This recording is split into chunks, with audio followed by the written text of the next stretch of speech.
The Declaration of Independence. In Congress, July 4, 1776. The unanimous declaration of the 13 United States of America. When in the course of human events, it becomes necessary for one people to dissolve the political bands which have connected them with another, and to assume among the powers of the earth the separate and equal station to which the laws of nature and of nature's God entitle them. A decent respect to the opinions of mankind requires that they should declare the causes which impel them to the separation. We hold these truths to be self-evident, that all men are created equal, that they are endowed by their Creator with certain unalienable rights, that among these are life, liberty, and the pursuit of happiness, that to secure these rights, governments are instituted among men, deriving their just powers from the consent of the governed, that whenever any form of government becomes destructive of these ends, it is the right of the people to alter or to abolish it, and to institute a new government, laying its foundation on such principles and organizing its powers in such form as to them shall seem most likely to affect their safety and happiness.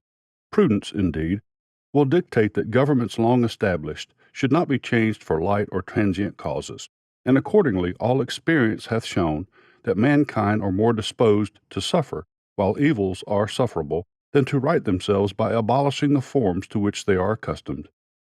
But when a long train of abuses and usurpations, pursuing invariably the same object, evinces a design to reduce them under absolute despotism, it is their right, it is their duty to throw off such government, and to provide new guards for their future security. Such has been the patient sufferance of these colonies, and such is now the necessity which constrains them to alter their former systems of government. The history of the present King of Britain is a history of repeated injuries and usurpations, all having in direct object the establishment of an absolute tyranny over these states. To prove this, let facts be submitted to a candid world. He has refused his assent to laws, the most wholesome and necessary for the public good. He has forbidden his governors to pass laws of immediate and pressing importance, unless suspended in their operation till his assent should be obtained, and when so suspended, he has utterly neglected to attend to them. He has refused to pass other laws for the accommodation of large districts of people, unless these people would relinquish the right of representation in the legislature, a right inestimable to them and formidable to tyrants only. He has called together legislative bodies at places unusual, uncomfortable, and distant from the depository of their public records, for the sole purpose of fatiguing them into compliance with his measures. He has dissolved representative houses repeatedly, for opposing with manly firmness his invasions on the rights of the people. He has refused for a long time, after dissolutions, to cause others to be elected, whereby the legislative powers, incapable of annihilation, have returned to the people at large for their exercise, the state remaining in the meantime exposed to all dangers of invasion from without and convulsions within. He has endeavored to prevent the population of these states, for that purpose obstructing the laws of naturalization of foreigners, refusing to pass others to encourage their migrations hither, and raising the conditions of new appropriations of lands. He has obstructed the administration of justice by refusing his assent to laws for establishing judiciary powers. He has made judges dependent on his will alone for the tenure of their offices and the amount and payment of their salaries.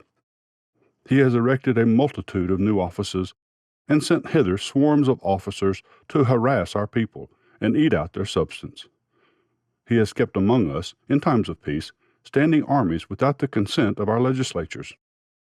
He has effected the render of military independent of and superior to the civil power.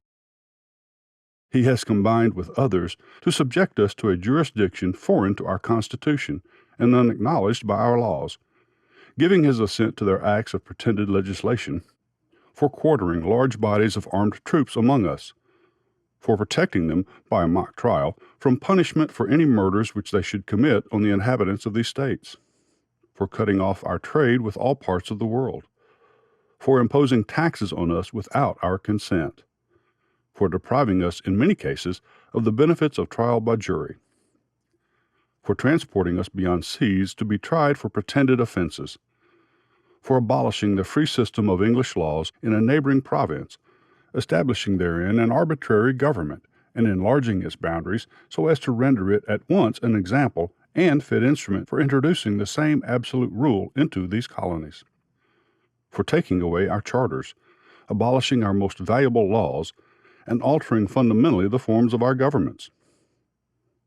For suspending our own legislatures, and declaring themselves invested with power to legislate for us in all cases whatsoever. He has abdicated government here by declaring us out of his protection and waging war against us. He has plundered our seas, ravaged our coasts, burnt our towns, and destroyed the lives of our people. He is at this time transporting large armies of foreign mercenaries to complete the works of death, desolation, and tyranny, already begun with circumstances of cruelty and perfidy scarcely paralleled in the most barbarous ages, and totally unworthy the head of a civilized nation. He has constrained our fellow citizens taken captive on the high seas to bear arms against their country, to become the executioners of their friends and brethren, or to fall themselves by their hands. He has excited domestic insurrections amongst us, and has endeavored to bring on the inhabitants of our frontiers, the merciless Indian savages, whose known rule of warfare is an undistinguished destruction of all ages, sexes, and conditions. In every stage of these oppressions, we have petitioned for redress in the most humble terms. Our repeated petitions have been answered only by repeated injury. A prince whose character is thus marked by every act which may define a tyrant is unfit to be the ruler of a free people. Nor have we been wanting in attentions to our British brethren. We have warned them from time to time of attempts by their legislature to extend an unwarrantable jurisdiction over us. We have reminded them of the circumstances of our emigration and settlement here. We have appealed to their native justice and magnanimity, and we have conjured them by the ties of our common kindred to disavow these usurpations, which would inevitably interrupt our connections and correspondence. They, too, have been deaf to the voice of justice and of consanguinity. We must, therefore, acquiesce in the necessity which denounces our separation, and hold them, as we hold the rest of mankind, enemies in war, in peace, friends. We, therefore, the representatives of the United States of America, in General Congress, assembled, appealing to the Supreme Judge of the world for the rectitude of our intentions, do, in the name and by the authority of the good people of these colonies, solemnly publish and declare that these united colonies are, and of right ought to be, free and independent states, that they are absolved from all allegiance to the British Crown, and that all political connection between them and the state of Great Britain is and ought to be totally dissolved, and that as free and independent states, they have full power to levy war, conclude peace, contract alliances, establish commerce, and to do all other acts and things which independent states may of right do. And for the support of this declaration, with a firm reliance on the protection of divine providence, we mutually pledge to each other our lives, our fortunes, and our sacred honor. Georgia: Button Gwinnett, Lyman Hall, George Walton. North Carolina: William Hooper, Joseph Hughes, John Penn. South Carolina: Edward Rutledge, Thomas Hayward, Jr., Thomas Lynch, Jr., Arthur Middleton. Massachusetts: John Hancock. Maryland: Samuel Chase, William Paca, Thomas Stone, Charles Carroll of Carrollton. Virginia: George Wythe, Richard Henry Lee, Thomas Jefferson, Benjamin Harrison, Thomas Nelson, Jr., Francis Lightfoot Lee, Carter Braxton.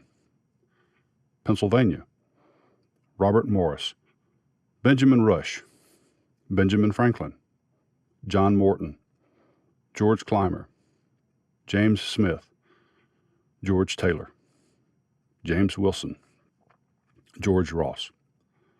Delaware: Caesar Rodney, George Reed, Thomas McKean.